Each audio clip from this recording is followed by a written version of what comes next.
भारत के प्रधानमंत्री आदरणीय नरेंद्र मोदी जी को अरविंद केजरीवाल जी से माफी मांगनी चाहिए। उन्होंने अपराध किया है, गुनाह किया है, इस बात के लिए माफी मांगनी चाहिए। बगैर सैंक्शन के अरेस्ट किया है, इस बात के लिए सार्वजनिक रूप से प्रधानमंत्री जी को माफी मांगनी चाहिए। और मुझे लगता है कि यह अब बताने की जरूरत नहीं कि पूरा मामला राजनीतिक दुर्भावना से प्रेरित था, राजनीतिक दुर्भावना के कारण बनाया गया था। इसमें दूर दूर तक कोई सत्यता नहीं थी और गिरफ्तारी पूरी तरीके से अवैध थी, गलत थी। मुझे इतनी बात कहनी थी। आपका कोई प्रश्न हो तो आप पूछ सकते हैं। सर, क्लॉज ये हालांकि सुप्रीम कोर्ट के वर्डिक्ट के बाद आया था, तो ऐसे में सैंक्शन लेने की कोई जरूरत एजेंसीज को पहले थी नहीं। टेक्निकली तो ये मामला बनता है। देखिए, ऐसा है, सैंक्शन लेने की जरूरत होती ही होती है। इसलिए मुझे लगता है कि अगर ईडी ने बगैर, आप एक मुख्यमंत्री को बगैर सैंक्शन के अरेस्ट कर लेंगे, ये अपने आप में ही सामान्य बात लगती है क्या?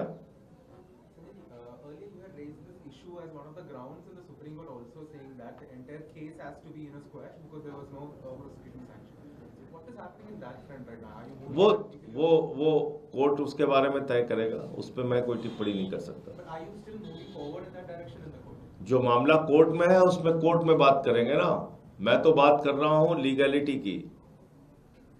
आपने एक मुख्यमंत्री को, उप मुख्यमंत्री को, एक सांसद को तथा कथित शराब घोटाले में जिसका न सिर था, न पैर था, न सच्चाई थी, उस मामले में बगैर सैंक्शन के अरेस्ट कर लिया।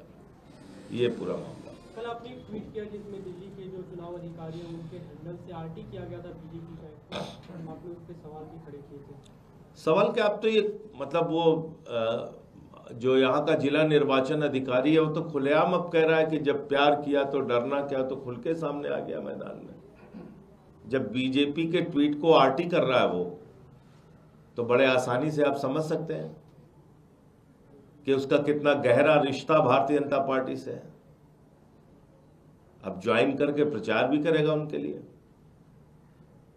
जिस आदमी को चादरें बट रही नहीं दिख रहा है, पैसा बट रहा है नहीं दिख रहा है, जूता बट रहा है नहीं दिख रहा है, वीडियो बना के सामने खुद प्रत्याशी लेके आ रहा है, चश्मा बांटने का खुद ट्वीट कर रहा है, ये हुआ ही नहीं। अब उसके बारे में कोई संदेह है क्या किसी प्रकार का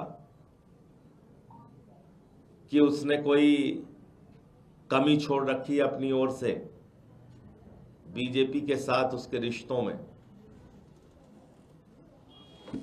एक एडवाइजरी जारी करी है इलेक्शन कमीशन ने और एआई के मामले में, और कहा है कि बहुत सोच समझ के जो है इसका इस्तेमाल किया जाए, खासकर पॉलिटिकल पार्टी जो है इलेक्शन कैंपेन के दौरान अपने, कि कोई मिस इन्फॉर्मेशन लेबल देना। तो जो इलेक्शन कमीशन ने कहा है उसको हम लोग ध्यान देंगे, बीजेपी वाले भी इसका ध्यान दें। और सर, आप लोग बीजेपी पे मैथिली समाज, पूर्वांचली समाज का अपमान करने का आरोप क्यों लगा रहे हैं और आज कोई विरोध प्रदर्शन की भी तैयारी है क्या? बिल्कुल विरोध प्रदर्शन की तैयारी है। हमारे बहुत सारे कैंडिडेट अपने नॉमिनेशन में व्यस्त हैं, उसके कारण हो सकता है कि कुछ विधानसभाओं में प्रदर्शन कल हो, परसों हो, लेकिन पूरे दिल्ली में इस बात का विरोध प्रदर्शन होगा। और ये कोई सामान्य बात नहीं है। एक राष्ट्रीय चैनल पे मैथिली ब्राह्मण समाज के पूर्वांचल के विधायक, बिहार के से आके, जिस आदमी ने श्रम परिश्रम करके अपना संघर्ष करके दिल्ली में 2 बार विधायक बने, ऋतुराज झा जी, उनको टीवी चैनल पे पूरे देश के सामने, दुनिया के सामने बीजेपी के प्रवक्ता शहजाद पूनावाला ने गाली दी, और इतनी अभद्र गाली कि मैं आपके कैमरे के सामने बोल भी नहीं सकता।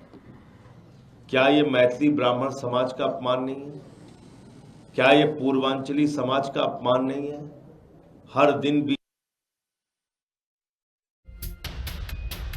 सांसद संजय सिंह को सुन रहे थे, जहां एक बार फिर से उन्होंने ईडी को आड़े हाथों लिया और साथ ही ये भी पूछा कि आप कैसे उस दौरान रहे मुख्यमंत्री को गिरफ्तार। पूर्वांचल के लोग अपने वोट की ताकत से लेंगे।